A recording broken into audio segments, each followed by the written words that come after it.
কথাই আছে বিয়ে হলো 7 জন্মের বন্ধন। এই বন্ধনে একবার বাঁধা পড়লে 7 জন্ম ধরে সেই মানুষকে নিয়ে সংসার করতে হয়। এক এক সময় তা না হলেও ডিভোর্স পর্যন্ত ঘটতে পারে। কিন্তু সত্যি কথা বলতে কি, ডিভোর্স হয়ে গেলেও মন থেকে সেই দিনগুলোকে, সেই ঘটনাগুলোকে কি মুছে ফেলা যায়? স্মৃতি যত দুঃখেরই হোক বা যত আনন্দেরই হোক, কোনো সময়ই তাকে মুছে ফেলা যায় না। তেমনই আমাদের এই মনের কথা সিরিয়ালটিতে দেখুন, ফরাগের সাথে খুব সম্পর্ক খারাপ ছিল ফিমুলের। কিন্তু হলে কি হবে, একটা মানুষকে, মৃত্যু পথযাত্রী মানুষকে তো ফেলে দেওয়া যায় না। এই রকম সময় মাথার মধ্যে একটা বিরাট গভীর চিন্তা। আর সেই সময় বিয়ে বাড়িতে সাজাতে আসে তার ননদকে ফিমুল। কিন্তু ননদ তো একটা মিনিটও মুখ বন্ধ করে না। তাই স্বভাবতই ফিমুল একটু রেগেই যায় এবং ননদের সাথে খুবই খারাপ ব্যবহার করে বসে। যদিও ননদকে খুবই ভালোবাসে স্পেশাল চাইল্ড, কিন্তু তাও নিজের রাগকে আর কন্ট্রোল করতে পারে না।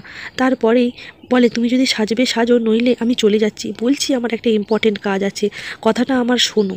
তো এই বলে একটু করে সাজিয়ে দিয়ে সেটা ফিতুলকে বলে বাকিটা সাজিয়ে দিতে, কারণ তাদের সত্যিই একটা ইমার্জেন্সি কাজ আছে। এই বলে তারা সেখান থেকে চলে যায়। এইদিকে হসপিটালে যেয়ে দেখে যা হোক করে ফরাককে রক্তটা দেওয়া হয়েছে, কিন্তু বন্ডে সই না করলে অপারেশন শুরু করা যাচ্ছে না। সেই মুহূর্তে কি করবে খুঁজে না পেয়ে ফিমুল বলে, বন্ডে আমি সই করে দিচ্ছি, আমি হচ্ছি ওয়াইফ। তখন ডাক্তাররা বলে, আপনারা যে পাশের বাড়ির লোক ছিলেন? বলল, না না, আমি ওয়াইফ ছিলাম। কিন্তু তারপরেও ফিরসা ফুচুরিতা সবাই বারণ করতে থাকে, একবার ভেবে দেখ, কিছু একটা অঘটন ঘটে গেলে ওরা তোকে ছাড়বে না। আর তুই এই সেদিন একটা বিপদ থেকে বেরিয়ে এসেছিস, আবার কি করে তোরা এই বিপদের মধ্যে তোকে আমরা ঠেলে দিই?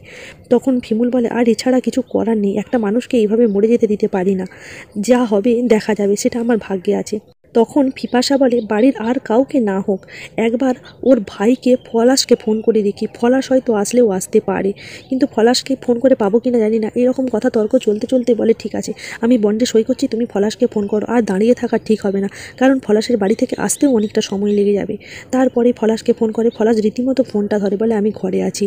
তারপরে পিপাসা বৌদি সমস্ত ঘটনায় যখন বলে, তখন বলে, তোমরা এতক্ষণ জানাওনি কেন? আমাকে জানানো, আমার তো দাদা, আমি তো অবশ্যই যাব। তারপরে জিজ্ঞাসা করে, তুমি তাড়াতাড়ি এসো, বন্ডে সই না করলে অপারেশনটা শুরু করতে পারছে না। তখন বলে, এই জন্যেই দরকার পড়েছে আমাকে, তার আগে আমার কথা মনে পড়েনি। আবার ফিমুলের উদ্দেশ্যে বলে, ওই ম্যাডাম আবার তোমাদের ওখানে আছে নাকি, তোমরা কি করে খবর পেলে?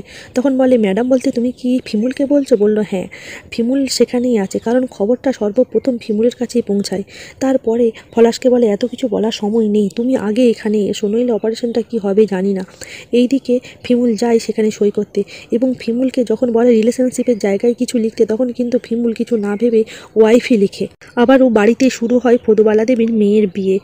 কিন্তু তার মনে সমানেই কু ডাকতে থাকে, কি হলো, বৌমারা কেউ নেই, তারা যে কোথায় গেল তাও জানি না। এইদিকে তার যে ছেলেটা কখন মিষ্টি আনতে গেল, সেও তো আর ঘর ঢুকলো না। কিছু একটা ব্যাপার হয়েছে, তার মনটা এত কু ডাকছে কেন?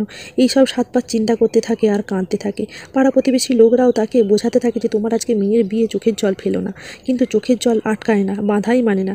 এইদিকে আবারও শুরু হয় শুভদৃষ্টি, কিন্তু ফুতুল কাঁদতেই থাকে। যখন জিজ্ঞাসা করে ফিরতো যে তুমি কাঁদছো কেন, বলে, এই যে আমার বউটাকে দেখতে পাচ্ছি না, বউটাকে দেখলে তো আমার এত কান্না পেতো না, বউটাকে দেখতে পাচ্ছি না তাই কান্না পাচ্ছে। আর এই রকম অবস্থাতেই শেষ হয় আজকের পর্বটি।